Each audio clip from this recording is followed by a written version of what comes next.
पिछले एपिसोड में बाईमैन ने एयरशिप के ऊपर अटैक कर दिया था, जहां पर कि वे इसका अटैक से बचने के लिए कुछ भी नहीं कर पाए थे और इसीलिए वे सभी उसमें बहुत बुरे तरीके से इंजर्ड हो गए थे। अब अगले सीन में हम देखता है कि बाईमैन भागते हुए डीमन एम्पर के सामने आता है, लेकिन हम देखता है कि डीमन एम्पर असल में इसके ऊपर गुस्सा था और कहता है कि बिना परमिशन के एक्सोर्सिज्म पास से बाहर जाने की हिम्मत कैसे हो गई, और इसके अलावा तुमने तो सीक्रेट टेक्निक को हजारों माइल के एरिया में फैला दिया था और अब इसीलिए मुझे इसके बारे में तुम्हारा एक्सप्लेनेशन चाहिए। तब हम देखता है कि बाईमैन भी इसके बारे में बात करने के लिए रेडी हो गया था और वो डीमन एम्पर से कहता है कि आपको इसके बारे में चिंता करने की जरूरत नहीं है, क्योंकि वैसे भी हाओचन वहां से मेरे हाथों से बच कर नहीं जा सका और मैंने उसे यूमो माउंटेन रेंज के अंदर मार दिया। लेकिन हम देखता है कि इसके ऐसी बात सुनकर डीमन एम्पर भी हैरान हो जाता है और फिर उससे पूछता है कि तुमने ये क्या कहा। तब इस पर बाईमैन कहता है कि मैं इसके बारे में सही बोल रहा हूँ, क्योंकि मैंने ऐसा करने में कोई भी गलती नहीं की और मैंने खुद उसे अपने हाथों से मारा है। मगर वही हम देखता है कि इनको ऐसे बातों के ऊपर यकीन नहीं हो रहा था और इसीलिए वे इसके ऐसे बात से हैरान होते हैं। लेकिन तभी हम देखता है कि डीमन एम्पर इसके ऊपर काफी गुस्सा हो गया था और इसीलिए वो अपने डिमोनिक ड्रैगन का यूज करके इसे सबक सिखाने वाला होता है। तब हम देखता है कि इसके वजह से बाईमैन की हालत भी खराब हो गई थी, क्योंकि उसे कुछ भी समझ में नहीं आता कि आखिरकार उसने किया क्या है। मगर वही हम देखता है कि डीमन एम्पर इस पर काफी गुस्सा था और ऐसा लग रहा था कि वो इसे मार भी देगा। तभी हम देखता है कि मून डीमन को अगेरस को इसके बारे में चिंता होने लगती है और इसीलिए वो डीमन एम्पर से इसे छोड़ देने के लिए कहता है। तब हम देखता है कि डीमन एम्पर आखिरकार इसकी बात मानने के लिए रेडी हो गया था और अब इसीलिए वो इसे छोड़ देता है और कहता है कि तुम फिर से कभी मेरे सामने ना आना। मगर वही हम देखता है कि डिमोनिक ड्रैगन अभी भी शांत नहीं हुआ था और इसीलिए बाईमैन अपने पावर का यूज करके इसे रोकता है। वही हम देखता है कि डीमन एम्पर अभी भी ऑस्टिन ग्रिफिन के बारे में पता लगाना चाहता था, इसीलिए वो मजाक से कहता है कि तुम फिर से अपने प्रेडिक्शन का यूज करो, क्योंकि मैं चाहता हूँ कि ऑस्टिन ग्रिफिन के बारे में कोई भी गलती ना हो। तब हम देखता है कि मजाक की पावर वैसे तो पहले से ही काफी कम हो गई थी, लेकिन फिर भी वो इसकी बात मानकर प्रेडिक्शन करने के लिए रेडी हो जाता है। वहीं अगले सीन में हम देखता है कि हाओचन के साथ में कोई सीनियर होते हैं जो कि उसे वहां से बचा कर ले जा रहे थे। तभी हाओचन इससे पूछता है कि क्या सच में आप इस तरह से डीमन से छुप सकते हैं। तब इस पर वो सीनियर से कहता है कि शायद तुम्हें लॉ के पावर के बारे में पता नहीं है, क्योंकि ये बिल्कुल ड्रीमी शैडो के जैसे होती है। अब इसी वजह से हम देखता है बाईमैन को लग रहा था कि उसने हाओचन और उसके साथियों को मार दिया है और इसीलिए वो इस बात से काफी खुश हो गया था। फिर हम देखता है कि वो सीनियर हाओचन को अपने साथ लेकर यहाँ से जाने लगते हैं और कहता है कि तुम्हें किसी चीज के बारे में चिंता करने की जरूरत नहीं है, क्योंकि जब तक मैं यहाँ पर हूँ कोई भी तुम्हारे बारे में डिटेक्ट नहीं कर सकता, क्योंकि मेरे होते हुए कोई भी तुम्हारे बारे में पता नहीं लगा सकता। तब हम देखता है कि हाओचन भी इनकी बात मानने के लिए रेडी हो जाता है और सोचने लगता है कि ये सीनियर आखिरकार किस नाइट हॉल से हैं। तभी उसे ऐसा फील होता है कि इनके बॉडी का ऑरा बिल्कुल इसके डैड के जैसे है और इसीलिए वो इस बात से थोड़ा सा हैरान था। वहीं हम देखता है कि एक्सोर्सिज्म पास के सामने बहुत सारे डीमन आ गए थे, जहाँ पर कि वे इनके ऊपर अटैक करना भी शुरू कर देते हैं। मगर वहीं हम देखता है कि वे लोग भी इनका सामना करने के लिए रेडी थे, इसीलिए वे भी अपने पावर का यूज करके इनको मारने के लिए रेडी हो जाते हैं और फिर कहता है कि इनमें से कोई भी एक्सोर्सिज्म पास के नजदीक नहीं आना चाहिए। तब इसके बारे में सुनकर बाकी लोग भी डीमन के ऊपर अटैक करना शुरू कर देते हैं, लेकिन तभी हम देखता है कि वे चारों डीमन भी यहाँ पर आ गए थे और कहने लगता है कि बाईमैन तो अकेले ही रिवॉर्ड को लेने के लिए चला गया, लेकिन हम भी यहाँ पर केवल ऐसे ही रहने के लिए नहीं आए हैं और इसीलिए अगर हमने एक्सोर्सिज्म पास को हरा दिया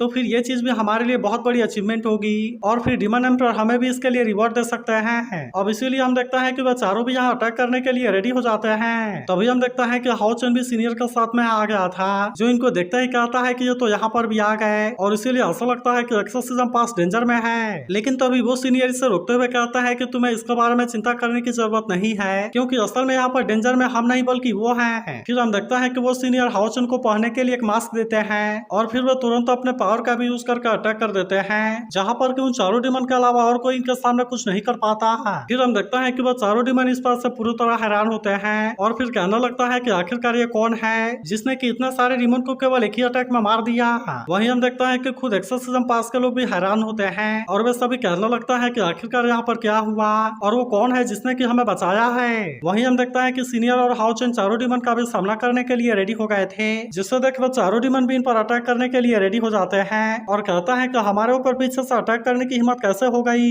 मगर वहीं हम देखता है कि सीनियर को तो इसके बारे में कोई चिंता नहीं होती, इसीलिए वो यहाँ पर अपने किसी पावर का यूज करते हैं और हम देखता है कि वो चारों डीमन किसी अजीब सी जगह पर आ गए थे और अब इसीलिए वो चारों भी हैरान होता है कि आखिरकार ये कैसी जगह है। वहीं वो सीनियर हाओचन से कहता है कि तुम्हें इसके बारे में चिंता करने की जरूरत नहीं है, क्योंकि मैंने इनको लॉरिल में ट्रैप कर दिया है और अब इसीलिए वे यहाँ पर कुछ भी नहीं कर सकते। तभी हम देखता है कि वे डीमन बीन पर अटैक करने के लिए आने लगते हैं, इसीलिए हाओचन बीन का सामना करने के लिए रेडी हो गया था और इसे रोकते हुए कहता है कि तुम्हारा ओपोनेंट मैं हूँ। तभी इसी बीच हम देखता है कि तीनों डीमन एक साथ में सीनियर पर अटैक करने के लिए आते हैं, लेकिन सीनियर ने अपने केवल एक ही अटैक से इन तीनों को हरा दिया था। अब इसीलिए हाओचुन भी हैरान होता है कि आखिरकार ये सीनियर कौन है, क्योंकि इन्होंने केवल अपने एक ही अटैक से तीनों डीमन को हरा दिया। लेकिन वहीं हम देखता है कि डीमन भी हाओचुन पर अटैक करने के लिए रेडी हो गया था और कहता है कि तुम मेरा सामना करने के लिए क्वालिफाई नहीं हो। तब हम देखता है कि हाओचुन अपने डिवाइन सील का यूज करके अपने आप को बचाने के लिए कोशिश करता है, लेकिन हम देखता है कि फिर भी वो इसके सामने कुछ भी नहीं कर पाता। लेकिन वहीं अब हम देखता है कि सीनियर भी शांत रहने वाले नहीं होते,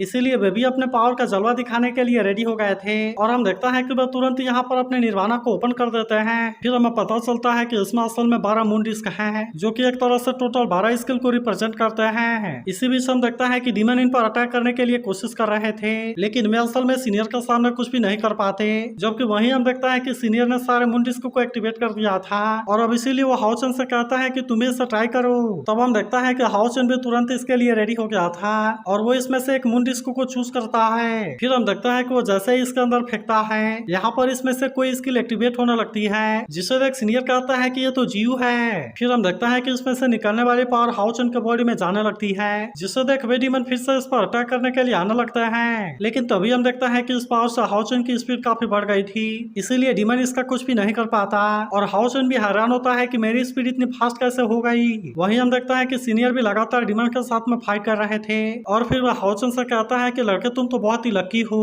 क्योंकि तुम पहले बार में इम्यून के रूल को पा गए। फिर वो हाओचुन से कहते हैं कि तुम इन तीनों को मेरे लिए छोड़ो और अब तुम अकेले उसके साथ में खेलो। तब हम देखता है कि हाओचुन भी तुरंत इसके लिए रेडी हो गया था, इसीलिए वो अपने पावर को एक्टिवेट करके डीमन पर अटैक करने के लिए चला जाता है, जहाँ पर हम देखता है कि वो डीमन अब इसके सामने कुछ भी नहीं कर पा रहा था, क्योंकि हाओचुन की स्पीड पहले से काफी बढ़ गई थी, इसीलिए हाओचुन का सामना कर पाना इसके लिए काफी मुश्किल हो गया था। तभी हम देखता है कि वो गुस्से में फिर से हाओचुन पर अटैक करने के लिए आता है, लेकिन इस बार भी हाओचुन ने अपने आप को बहुत ही आसानी से बचा लिया था। फिर हम देखता है कि हाओचुन भी इस पर अटैक करने के लिए कोशिश करता है, लेकिन उसका अटैक का इस पर कोई ज्यादा असर नहीं होता, इसीलिए वो डीमन हाओचुन से कहता है कि अगर तुम्हारी स्पीड तेज हो गई तो क्या हुआ, लेकिन फिर भी तुम्हारा अटैक का मेरे ऊपर कोई असर नहीं हो रहा। अब इतनी बात करने के बाद हम देखते हैं कि वो फिर से इस पर अटैक करने के लिए आ जाता है, लेकिन इस बार भी हाओचुन अपने आप को बहुत ही आसानी से बचा लेता है और इसीलिए वो डीमन इस बार भी इसका कुछ नहीं कर पाता। तभी वो सीनियर हाओचुन से कहता है कि मैंने कभी भी प्योर व्हाइट ब्लेड के बारे में नहीं सीखा, लेकिन इसे देखते ही हाओचुन को अपने फादर का स्टाइल के बारे में याद आने लगती है, जहाँ पर कि वे इसे व्हाइट ब्लेड के बारे में सिखाने की कोशिश कर रहे थे।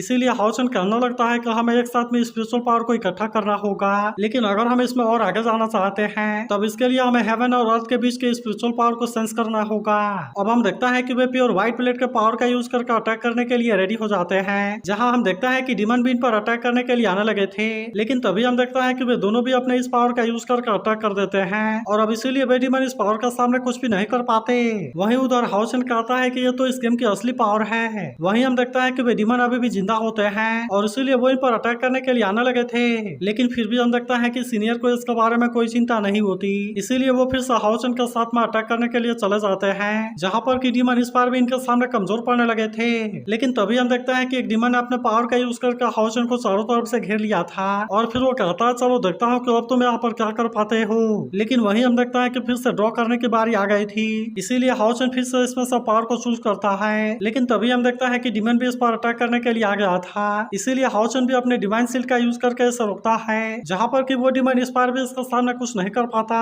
तभी हम देखता है कि हाओचुन को फिर से वही स्पीड वाली पावर मिली थी, जिससे देख वो डीमन गुस्से में इस पर अटैक करने के लिए आता है, लेकिन फिर भी हम देखता है कि हाओचुन ने इसके अटैक को बहुत ही आसानी से रोक दिया था और अब वो इसके ऊपर भारी भी पड़ने लगता है। वहीं हम देखता है कि बाकी डीमन को भी यहाँ कुछ भी समझ नहीं आ रहा था, इसीलिए वो कहने लगता है कि ये तो काफी अजीब है, क्योंकि यहाँ लेवल 7 वाला भी हमारे ऊपर भारी पड़ रहा है, लेकिन फिर भी हम देखता है कि वे इतना आसानी से हार मानने वाले नहीं होते और इसीलिए इसमें से लेडी डीमन अपने पावर का यूज करके हाओचुन पर अटैक करती है, लेकिन हम देखता है कि हाओचुन ने अपने पावर से इसके अटैक को बहुत ही आसानी से रोक लिया था और इसीलिए वो लेडी डीमन इस बात से हैरान हो जाती है। तो इसका अगला पार्ट भी बहुत ही जल्द अपलोड हो जाएगा, इसलिए अगर आप इसके लिए एक्साइटेड हो तो इसके बारे में कमेंट करके जरूर बताना और अगर एक्सप्लेनेशन अच्छी लगी हो तो इस वीडियो को लाइक जरूर कर देना।